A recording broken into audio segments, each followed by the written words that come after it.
Soy Fernando Bueno, profesor de la Academia Jesús Ayala, y vamos a corregir el supuesto número 1 del examen de administrativo del Estado. En la parte izquierda de la pantalla, el equivalente de la pregunta conforme al modelo B. En la parte derecha, el equivalente conforme al modelo A. Bien, vamos a ir leyendo el enunciado del supuesto práctico y vamos a ir viendo las preguntas ahí y las vamos corrigiendo. El Ministerio para la Transformación Digital y de la Función Pública quiere realizar un contrato de servicios cuyo objeto es el reconocimiento médico de su personal por un valor estimado de 90.000 euros por un año con prórroga.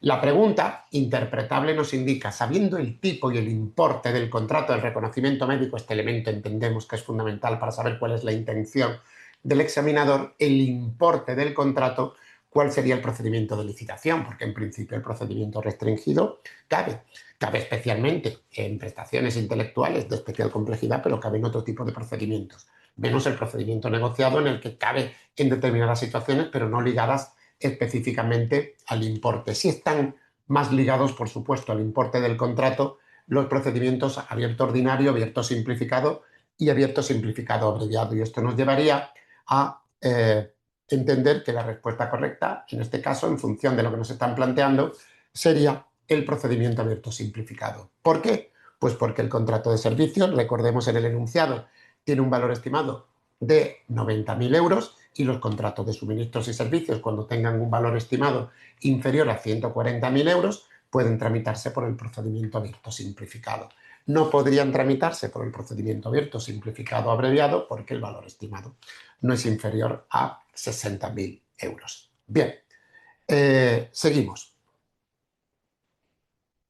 ¿Qué se ha tenido en cuenta, pregunta número 2, para el cálculo del valor estimado de 90.000 euros en el contrato del reconocimiento, considerando que la duración es de un año prorrogable por otro? Bien, esta pregunta está enfocada a dos elementos fundamentales que siempre hay que tener en cuenta, diferenciando valor estimado, presupuesto base y licitación. El valor estimado, recordemos, incluye el importe, incluidas las prórrogas, pero sin tener en consideración el impuesto sobre el valor añadido. Por tanto, en este caso concreto, la respuesta correcta sería la de Dinamarca. En el valor estimado se ha tenido en cuenta la prórroga, pero no se ha tenido en cuenta el impuesto sobre el valor añadido.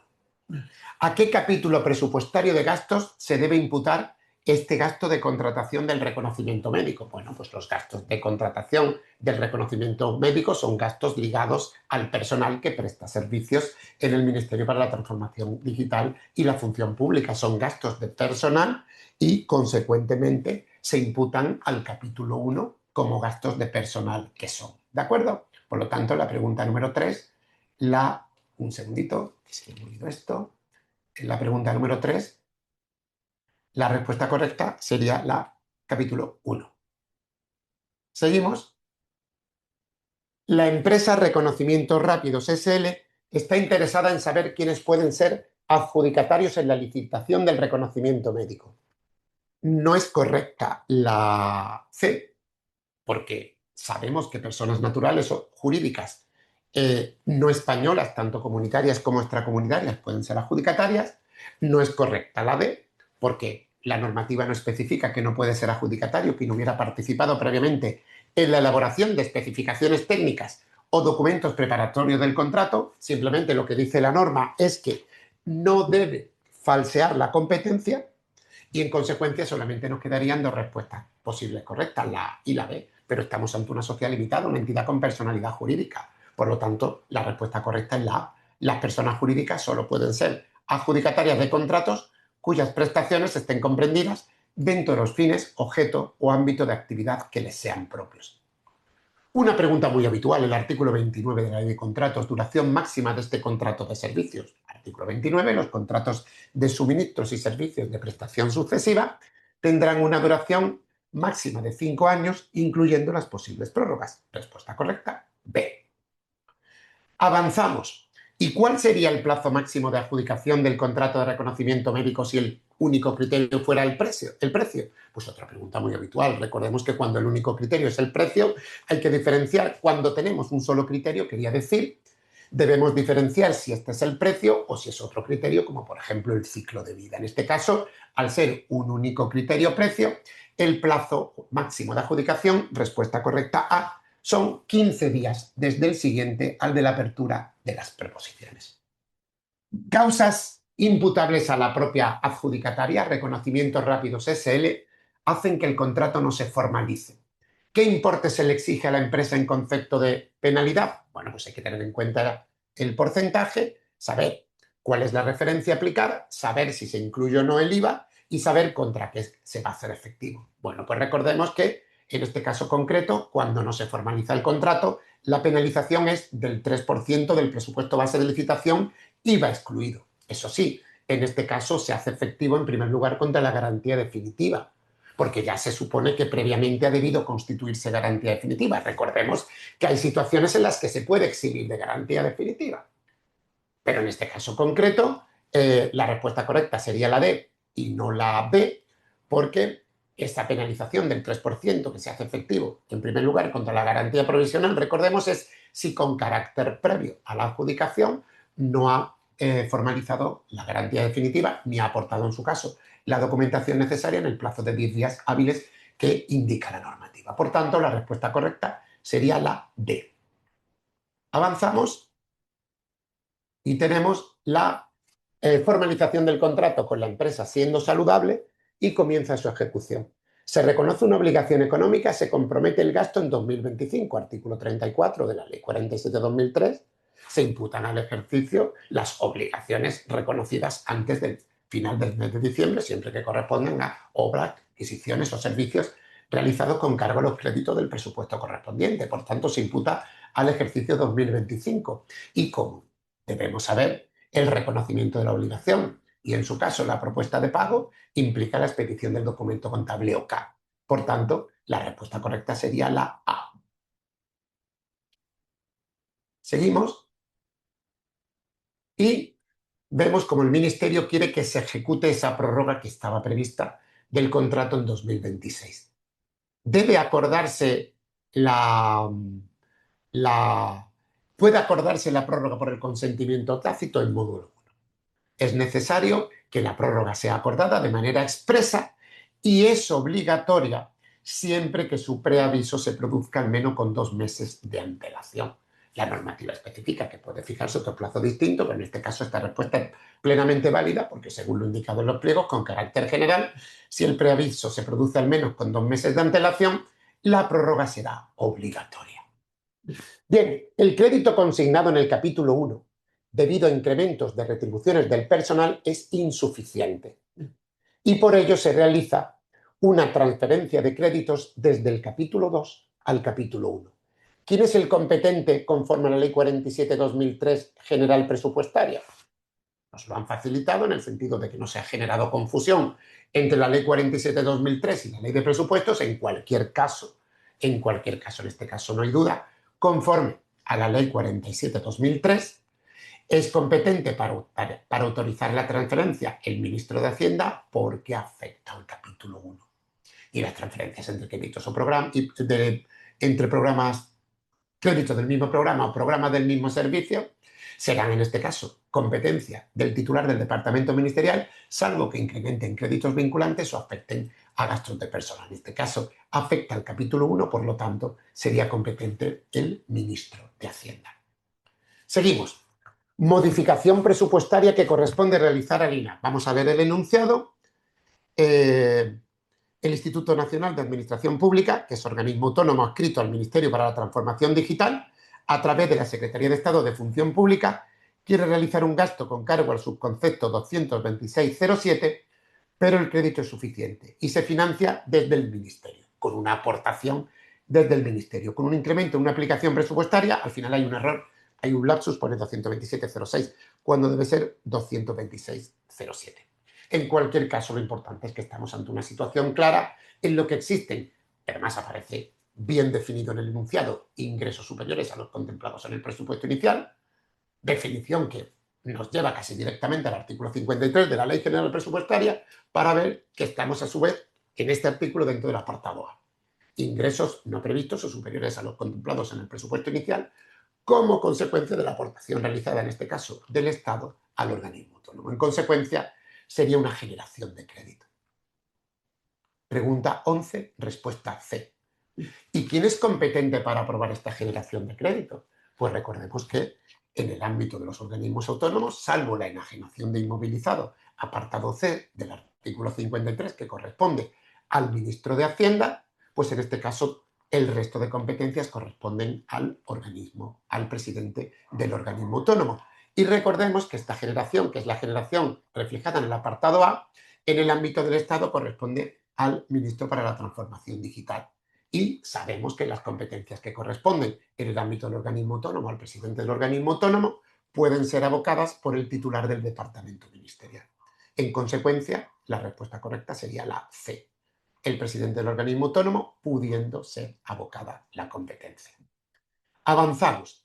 Duración máxima del convenio entre el INAP y la Universidad Complutense. Resulta que el gasto con cargo a este subconcepto es necesario para un convenio de colaboración con la Universidad Complutense de Madrid para celebrar un proceso selectivo de personal laboral del Instituto Nacional de las Artes Escénicas y de la Música. Bueno, pues aquí nos vamos a la Ley 40 y en la Ley 40/2015, donde están regulados los convenios, vemos como la duración máxima, respuesta C, no podrá ser superior a 4 años, salvo que normativamente se prevea un plazo superior y se podrá acordar unánimemente su prórroga por un periodo de hasta 4 años adicionales.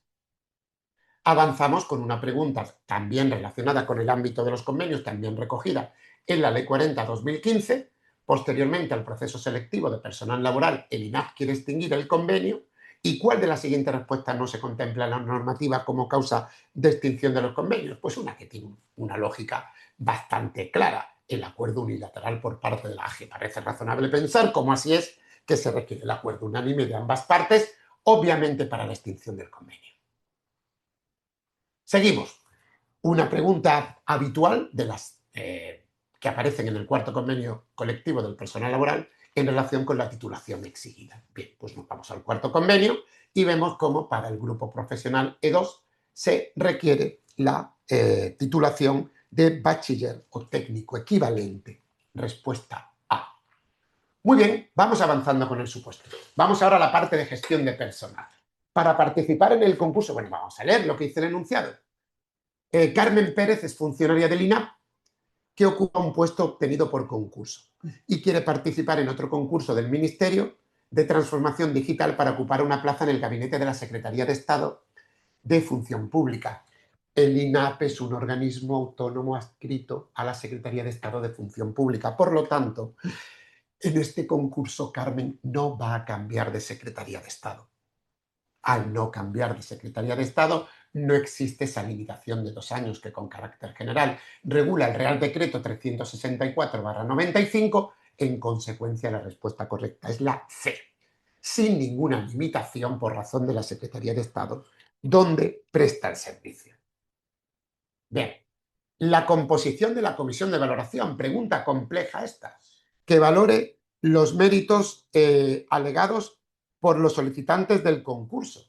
Cuidado, deberá ajustarse al siguiente principio. Parecerían en principio que podríamos ir a las respuestas C y D, principio de representatividad, pero el número de representantes ni es igual o superior ni es superior. Por lo tanto, tenemos que acudir a la normativa vigente en materia de igualdad. Y el artículo 53 de la Ley Orgánica en materia de igualdad especifica este principio de composición equilibrada. Esta pregunta para mí no está del todo ajustada, porque el principio de composición equilibrada está regulado de una manera precisa en la ley a la que hacemos referencia para los miembros de la administración y no con carácter general para todos los miembros de la composición de valoración. Pero en todo caso, entiendo que difícilmente será impugnable y que se dará por correcta y se mantendrá la respuesta correcta B, aunque es matizable, creo que es la pregunta más matizable de todas. Principio de composición equilibrada de mujeres y hombres, de acuerdo con la normativa vigente, que se entenderá cumplido siempre que ninguno de los sexos se supere el 60% ni inferior al 40%. Repito, no coincide exactamente con la regulación, pero es la más ajustada y me resulta difícilmente impugnable. No es descartable, en todo caso. ¿En qué plazo máximo se debe resolver el concurso al que se quiere presentar la señora Carmen Pérez? Pues una pregunta muy habitual, regulada en el Real Decreto 364/95, con poco margen de duda, y que la tenemos aquí, pues son 2 meses contados, pues como siempre, saber cuál es el plazo, y tan importante como saber el plazo es saber desde cuándo se cuenta. Pues desde el día siguiente al de la finalización de la presentación de solicitudes, y también muy importante, como siempre, tener en cuenta los salvos y las excepciones que pueden confundirnos a la hora de responder, salvo que la propia convocatoria establezca otro distinto. Vamos terminando ya el supuesto práctico y nos vamos a ir con las preguntas de reserva. Bueno, pues finalmente se publica en el BOE la resolución de la subsecretaría por la que se resuelve el concurso. Se puede interponer recurso. ¿Quién es competente para dictar la resolución? El subsecretario. ¿Y qué indica el artículo 114.2 respecto de los actos que dictan los subsecretarios en materia de personal? Actos con rango superior al director general que ponen fin a la vía administrativa. ¿Y qué indica el artículo 123 respecto de la ley 39 respecto de los actos que ponen fin a la vía administrativa? Pues lo dice la respuesta A. Podemos interponer con carácter potestativo, no es obligatorio, el recurso de reposición ante el órgano que ha dictado el acto, un mes desde la publicación, o si no queremos, acudimos directamente al contencioso administrativo y lo hacemos en el plazo de 2 meses desde su publicación. Última pregunta, previsible hasta cierto punto, teniendo en cuenta que era una novedad importante, la nueva regulación del permiso por nacimiento. Pues, ¿cuál es en este caso la respuesta correcta? Hay 2 que a priori serían las candidatas, porque en ambas aparecen la cifra 19 semanas, pero no puede ser porque las 6 semanas inmediatamente posteriores al parto son obligatorias. Por lo tanto, solamente nos queda como respuesta correcta la C, 19 semanas, de las cuales 2, recordemos, pueden disfrutarse hasta que el hijo o la hija cumplan 8 años. Serían 6, 11 y 2. En otra pregunta posterior de supuesto práctico profundizamos más en esto. Y continuamos con las preguntas reserva. En relación con el contrato de reconocimientos médicos señale la afirmación correcta. Bien, aquí vamos a entender que el tribunal está relacionando, que la comisión, perdón, está relacionando esta pregunta número 1 con la pregunta número 1 del supuesto. Porque con carácter general es cierto que en los contratos de servicio se puede exigir la garantía provisional si lo justifica en el expediente. Si la pregunta es planteada con carácter general será la B, pero si la pregunta es planteada con respecto a la pregunta 1 en la que hemos decidido que lo íbamos a tramitar mediante procedimiento abierto simplificado, entonces no procedería la exigencia de garantía provisional. Nosotros nos inclinamos por la respuesta C, no procede la exigencia de garantía provisional, siempre poniéndolo en conexión con la pregunta número 1 en la que la respuesta correcta sería el procedimiento abierto simplificado, aunque, repito, recordemos, sí con carácter general se está regulado en la ley que el órgano de contratación puede exigir una garantía provisional que no excederá del 3% del presupuesto base de licitación y va excluido si está justificado. Bien, duración del permiso por matrimonio de la funcionaria Carmen Pérez, pues 15 días naturales. No se indica expresamente en el TREVEP, pero sí la resolución de la Secretaría de Estado de Función Pública, por la que se regulan los permisos, vacaciones y jornadas y horarios, pues establece en estos casos que cuando hablemos de permisos por meses o por días, si no se indica nada, serán naturales, en consecuencia son 15 días naturales, la respuesta correcta B. Artículo del presupuesto del Ministerio que se verá afectado por la aportación realizada para incrementar el crédito del INAP. Es una transferencia, lógicamente, en el sentido de que es una aportación desde el Ministerio hacia el INAP y, en consecuencia, nos faltaría imputarlo al artículo 41 o al 71. El destino es convocatoria de pruebas selectivas. La convocatoria de pruebas selectivas es un gasto corriente. Si es una transferencia destinada a atender un gasto corriente, entendemos que es una transferencia corriente del artículo 41, transferencias corrientes a organismos autónomos. Bien. Y nos faltarían 2 preguntas, que serían: ¿quién debe aprobar el gasto para el contrato del reconocimiento médico? Bueno, en el ámbito del Ministerio puede existir la posibilidad por parte del ministro fije un límite por debajo del cual pueda corresponder la competencia para aprobar, como conocemos al secretario de Estado subsecretario, pero no nos indica nada. En consecuencia, la aprobación del gasto correspondería sin ninguna duda al Ministerio para la Transformación Digital. ¿De acuerdo? Que sería la respuesta correcta C. Y ya para terminar, tendríamos que tras los reconocimientos médicos, una pregunta muy facilita para finalizar, se detecta un aumento de problemas de espalda y se adquieren sillas ergonómicas. Pues esta adquisición de bienes muebles es clarísimamente un contrato de suministros. B. Estas son las preguntas del supuesto número 1 y en otra grabación vamos a ver las preguntas del supuesto número 2. Ahí os espero. Gracias.